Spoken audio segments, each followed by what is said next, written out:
Innal hamdalillah nahmaduhu wa nasta'inuhu wa nastaghfiruh wa na'udzu billahi min shururi anfusina wa min sayyiati a'malina may yahdihillahu fala mudilla lahu wa may yudlil fala hadiya lahu wa asyhadu an la ilaha illallah wa asyhadu anna Muhammadar Rasulullah amma ba'du. Faqala Rasulullah sallallahu alaihi wasallam kullu bani Adam khata'un al-hadis. Hadirin khadiman jamaah Jumat yang dimuliakan Allah Subhanahu wa taala. Di dalam hadis yang diriwayatkan oleh Imam At-Tirmidzi, Rasulullah sallallahu alaihi wasallam beliau bersabda, kullu bani Adam khata'un wa khairul khata'ina at-tawwabun. Kullu bani Adam khata'un, setiap anak Adam itu pasti melakukan suatu kesalahan, pasti pernah melakukan suatu dosa. Ini menggunakan kata kullu, seluruhnya, termasuk nanti para nabi. Bahkan di sini disebut dengan istilah bani Adam, anak incu Nabi Adam. Berarti Adamnya pun sama, pernah melakukan suatu dosa. Kita tahu bahwa Adam alaihissalam bermula ditempatkan di surga, ditempatkan Allah di surga. Dan dikatakan dalam Al-Quran itu wa kula minha ragadan haitsu syi'tum. Bebas makan, bebas minum, bebas ngapain di surga terserah kamu. Tapi satu, wala taqrabah hadhihi syajarah fatakuna minadz dzalimin. Ulah kieu mah hiji tangkal ulah didekati. Ini bukan hanya didekati, malah dimakan buah. Ngadeuketan wae ulah gitu. Oleh Adam dimakan buah. Kemudian Adam diusir oleh Allah dari surga. Ini pelajaran bagi kita juga. Adam yang asalnya di surga melakukan satu dosa, satu, tapi diusir dari surga. Bagaimana dengan orang yang punya banyak dosa dan dosa ini terbawa mati? Ayam ke surga mustahil. Lu ayah di surga oke, punya dosa satu diusir. Ini bagaimana dengan orang yang lamokot dosa, banyak dosa? Ayam ke surga mustahil. Wa khairul khata'in, kata Nabi, walaupun setiap manusia tidak lepas dari dosa, termasuk para nabi.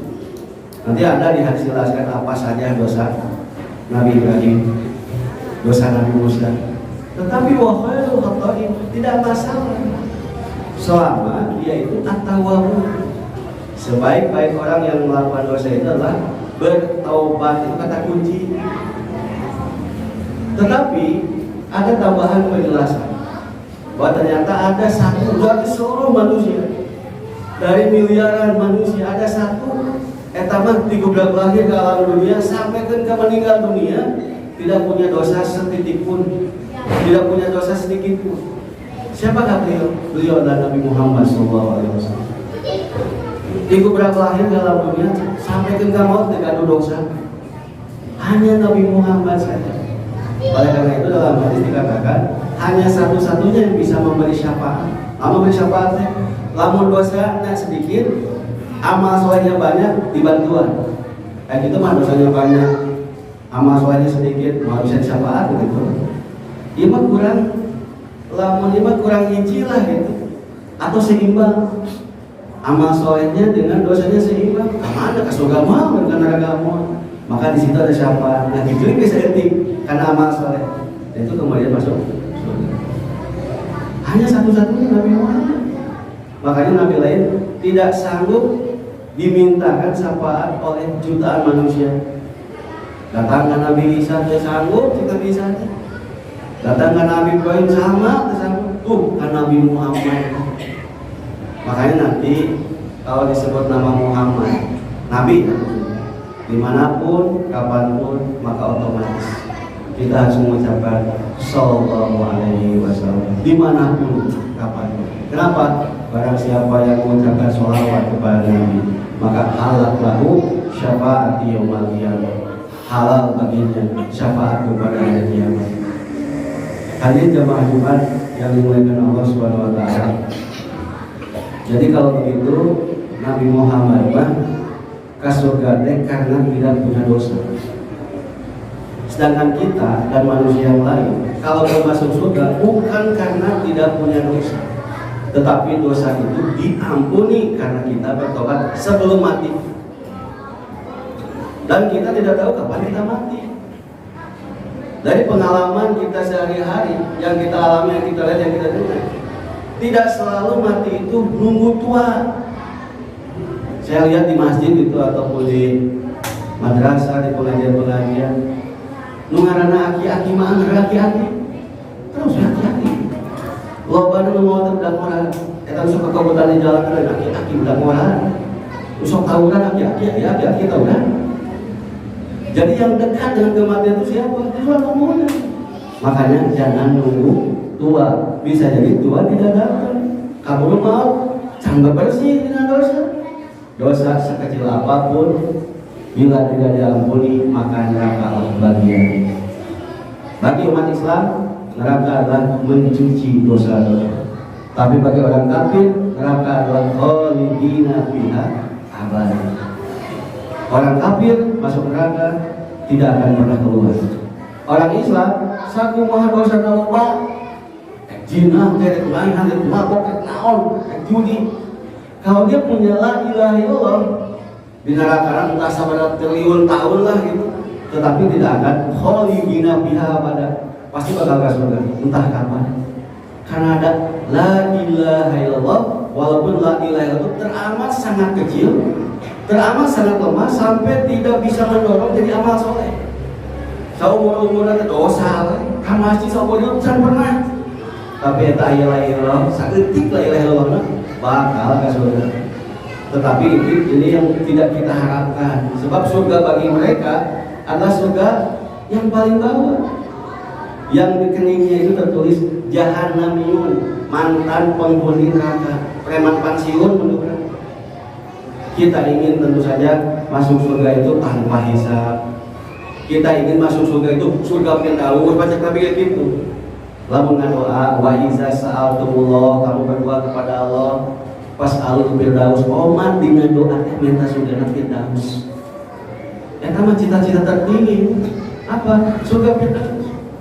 Bapak kalau hanya berpikir dunia saja, seberapa hebat pun, seberapa tinggi pun jabatan, seberapa besar uang yang kita miliki, seberapa besar rumah atau mobil mewah yang kita punya, pada akhirnya akan ditinggalkan.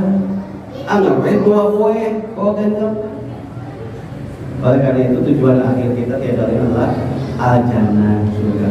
Cuman yang PR mesti kita lakukan apa?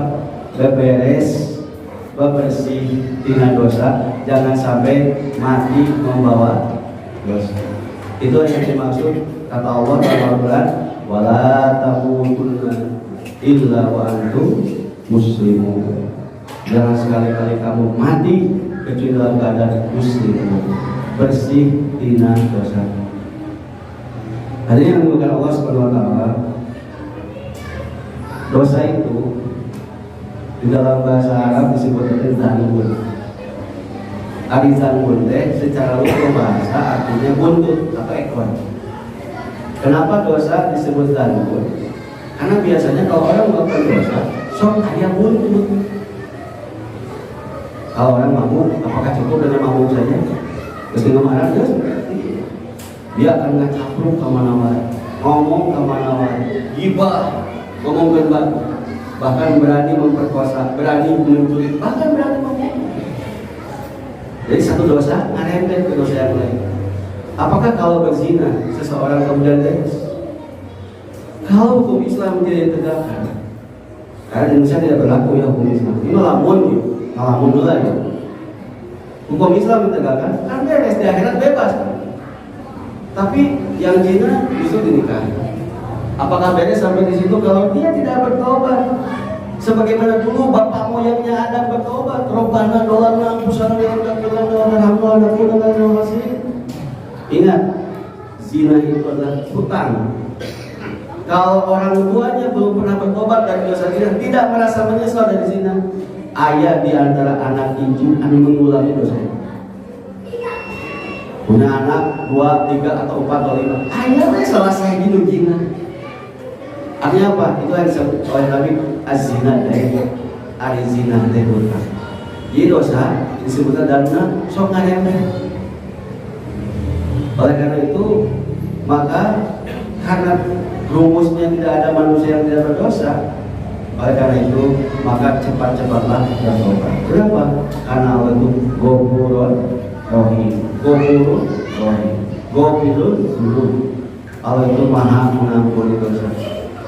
Satu maha badangna dosa. Kalau kita tobatnya itu tobat nasuha, maka Allah pasti mengampuni.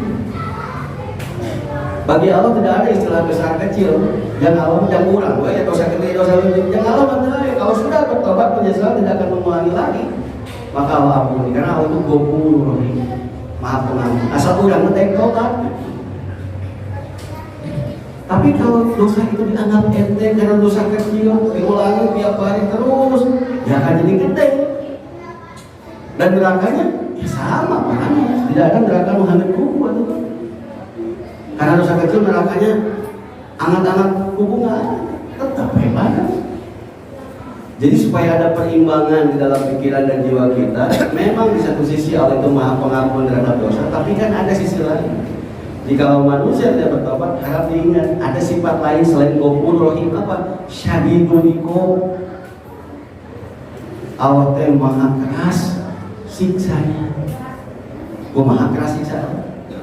Kalau kita lihat YouTube atau televisi ada adegan-adegan sadis itu kan suka disensor, bahkan suka diblok. Kenapa? Karena tidak layak untuk dilihat mata, tidak layak untuk didengar telinga. Tepantas kadang-kadang, tepantas kata sadis. Apalagi siksaan Allah lebih sadis. Namanya apa? Syadidul Iqab. Kita ambil contoh begini. Ada orang ditembak kemudian mati. Setelah ditembak kemudian mati, dimutilasi. Kapan dan apa aja dimutilasi? Dipotong-potong, kemudian dipisah, sukunan dipotong, dohungan dipotong. Bagi yang mati apakah terasa sakit? Mau terasa ada guys mau. Makin yang lamungan ke jenazah itu di payungan. Kenapa di payungan tuh? Jenazah ke lain bapak hansip di payungan bakal jenazahnya. Isi panasan, ke hati. Isi panasan. Enggak sebulan dikubur kan itu bisa ngambil. Tidak masuk akal. Dia ngumpul di payungan teh lain jenazah tuh kok di payungan. Ini jenazah di payungan hari hansip mengantarkan kehujanan kepanasan diangkat. Maka iya tuh. Jenazah itu sudah tidak terasa apa-apa. Bahkan jenazah itu sudah tidak ada kaitan dengan Allah, dengan nu diambil ku Allah mah arwahna, nu disimpan di alam kubur mah arwahna. Jenazahna mah kajenting maut di laut, didahat ku laut, teu masalah dengan arwah. Aya jenazah teu disolatan, jeung jenazah mah teu masalah, nu masalah hidup teu disolatan doraka. Aya jenazah teu dimandian, teu naon jeung jenazah. Tapi anu tengah mandian kena dosa dan hukumnya wajib kifayah. Jadi kalau kita sudah mati jasad kita kemana? Dibuang jasadnya. Kenapa? Kalau kita menjadi ahli surga tidak akan perlu jasa-jasa seperti ini. Maut aki-aki, yang di surga aki-aki deh. Wah, lagi lu kan? Di surga mau aki-aki. Kata Nabi ya syukuna wa la yakhramun. Mereka muda tidak akan menua. Yasihuna wala yaskomun, mereka sehat tidak akan sakit. Wa yahyauna wala yamutun, mereka hidup dan tidak akan pernah mati. Malaya kuburan. Tah jasa doa bisa pulang gangga di kacaan, di sengitan, di mandian, kurang di sabunan. Bicara kita sholat, kita jaga dalam rangka apa? Dalam rangka membersihkan jiwa. Karena jiwa ini yang abadi. Mata model itu mun hayam ya hayam paeh teh naon kalau manusia meninggal dunia atau wafat lain pindah lalu pindah arwah dan mereka di alam barzah itu ada dua kemungkinan, nikmat kubur atau siksa kubur. Kenapa ada nikmat kubur? Bagi jenazah terasa nikmat di alam barzah, di alam kubur. Soacan ke di surga teh ayeuna teh ke di alam barzah kumaha teh kenal ke kulam tibra. Nah bet kulam tibra langkah ka hidupna capek ku amal soleh ditibrakeun aja. Tah nu tibra ayeuna engke disiksa di alam barzah. Eta bawa ka tibra ayeuna sing capek ibadah teh sing litriut eta pahalana hidup. Al mukminu yamutu bi araqil jabin. Mukmin itu mesti mati dengan membawa keringat. Kudu kesangan hidup di dunia pada bahagia mungkin di akhirat. Kalau kita terlalu bahagia di dunia, terlalu bebas di dunia, maka di akhirat sudah siap-siap untuk dimasukkan kepada neraka Allah Subhanahu wa taala. Nauzubillahi min dzalik. Tetapi Pak, manusia disiksa paling lamus terkuat, lamun terpingsan mau. Tapi kalau Allah sudah syadidul iqab, manusia disiksa di neraka. Saya mau tanya, jelema disiksa di neraka, iraha mau? Aya teu maut di akhirat? Mau aya maut di akhirat? Aya maut sudah di dunia. Di akhirat Allah tidak menciptakan kematian, abadi urang teh. Kan abadinya di mana? Tadi pertanyaan, ya kumaha aya nama? Aya abadi di neraka, aya abadi di surga. Mau ayah maut, mau ayah pingsan, ayah istirahat semenit teh mau pingsan. Apa namanya? Syadidul iqab. Allah Maha keras sana. Oleh karena itu, ulah ngajago, ulah pohon di hadapan Allah Subhanahu wa taala. Allah teh syadidul iqab. Tapi lamun aranjeun tobat ka Allah, Allah teh Maha Rahman, Maha Rahim. Barakallahu fiik.